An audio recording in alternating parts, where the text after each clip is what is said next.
गुब्बारे वाले बाबा। गांव की एक पुरानी गली में एक बुजुर्ग गुब्बारे वाले का रोज का आना जाना था। उसकी उम्र ढल चुकी थी, चेहरे पर सफेद दाढ़ी थी और सिर पर एक पुरानी झुर्रीदार टोपी। उसका ठेला रंग बिरंगे गुब्बारों से भरा रहता, जिनमें लाल, नीले, पीले, हरे और गुलाबी रंग के गुब्बारे होते। उसकी पहचान गांव के हर बच्चे में थी। बच्चे उसे बाबा कहकर बुलाते थे। जैसे ही वह गली के कोने पर ठेला लेकर खड़ा होता, बच्चे उसे देखते ही गुब्बारे वाला बाबा कहते हुए दौड़ पड़ते।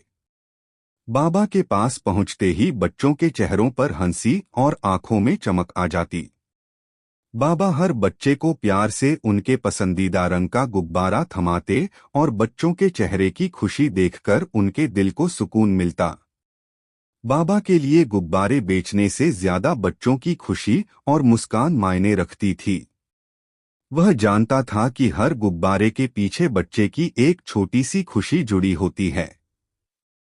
बच्चों के साथ साथ गांव के बड़े भी बाबा को बड़े सम्मान से देखते थे। लोगों ने उसकी इस सादगी और बच्चों के प्रति उसके स्नेह को खूब सराहा। बाबा के गुब्बारे बच्चों की खुशी का हिस्सा बन चुके थे। एक दिन बाबा ने देखा कि एक छोटा सा बच्चा गली के किनारे बैठा हुआ उदास है। वो बच्चे के पास गए और धीरे से बोले, बेटा, तू उदास क्यों है? बाकी बच्चे तो खेल रहे हैं। बच्चे ने अपनी नजरें झुकाकर कहा, मेरे पास पैसे नहीं हैं। मेरे जूते टूट गए हैं, इसलिए कोई मुझे गुब्बारा नहीं देगा। बाबा ने मुस्कुराते हुए बच्चे के सिर पर हाथ रखा और बोले, अरे बेटा, गुब्बारे को पैसे की जरूरत नहीं होती, ये तो दिल से मिलते हैं। यह कहते हुए बाबा ने उसे एक बड़ा लाल गुब्बारा थमा दिया। बच्चा गुब्बारा पाकर बहुत खुश हो गया और दौड़ता हुआ बाकी बच्चों के पास चला गया। बाबा के लिए यह सिर्फ गुब्बारे नहीं थे, यह बच्चों के सपनों और उनकी खुशियों को हवा में उड़ाने का जरिया था। वह बच्चों की हर छोटी बड़ी बात का ख्याल रखते और बिना कहे उनकी छोटी छोटी ख्वाहिशों को पूरा कर देते। बाबा को बस यही खुशी मिलती थी कि बच्चे उनसे जुड़ाव महसूस करते थे और उनकी मुस्कान ही उनके काम का असली इनाम था। लेकिन एक दिन गांव में एक नया गुब्बारे वाला आ गया। उसके पास बहुत बड़े आकार के गुब्बारे थे, जिन पर अलग अलग डिजाइनों की तस्वीरें बनी थीं।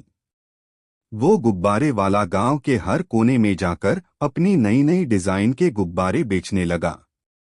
बच्चे उसकी ओर आकर्षित हो गए और उसके गुब्बारे देखने के लिए दौड़ पड़े। बाबा ने देखा कि आज बच्चे उनके पास आने के बजाय उस नए गुब्बारे वाले के पास चले गए हैं। नए गुब्बारे वाले ने बाबा से कहा, बाबा, तुम्हारे ये पुराने गुब्बारे अब किसी को पसंद नहीं आते। देखो मेरे पास कैसे कैसे नए डिजाइन के गुब्बारे हैं। तुम भी मेरे जैसे गुब्बारे बेचो, तभी तुम्हारे पास बच्चे आएंगे। बाबा ने धीरे से मुस्कुराते हुए कहा, मेरे लिए ये गुब्बारे बच्चों को खुश करने का एक जरिया हैं। मुझे किसी प्रतियोगिता में नहीं पड़ना है। कुछ समय तक बच्चे नए गुब्बारे वाले के बड़े बड़े और रंगीन गुब्बारों में खोए रहे, लेकिन जल्द ही उन्हें एहसास हुआ कि उन गुब्बारों के साथ वो अपनापन और स्नेह नहीं है जो बाबा के गुब्बारों में था। नए गुब्बारे वाले के लिए ये गुब्बारे केवल व्यापार थे। वह बस बच्चों को अपनी रंगीन चीजों में उलझा रहा था, लेकिन बाबा का हर गुब्बारा बच्चों के चेहरे पर एक सच्ची मुस्कान लाने के लिए होता था।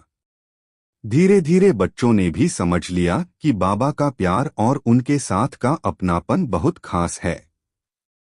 बच्चों ने फिर से बाबा के पास जाना शुरू कर दिया। बाबा को यह देखकर बहुत खुशी हुई कि बच्चे उनकी ओर वापस आ गए हैं। उन्होंने महसूस किया कि सच्ची खुशी सिर्फ चीजों की चमक-दमक में नहीं, बल्कि उन भावनाओं और रिश्तों में होती है जो हम आपस में साझा करते हैं। अब गांव में फिर से वही नजारा था। बाबा के ठेले के पास हर दिन बच्चों की भीड़ लगी रहती और गली में बच्चों की हंसी गूंजती रहती। बच्चों के चेहरों पर वही पुरानी मुस्कान थी जो सिर्फ बाबा के गुब्बारों से ही आ सकती थी।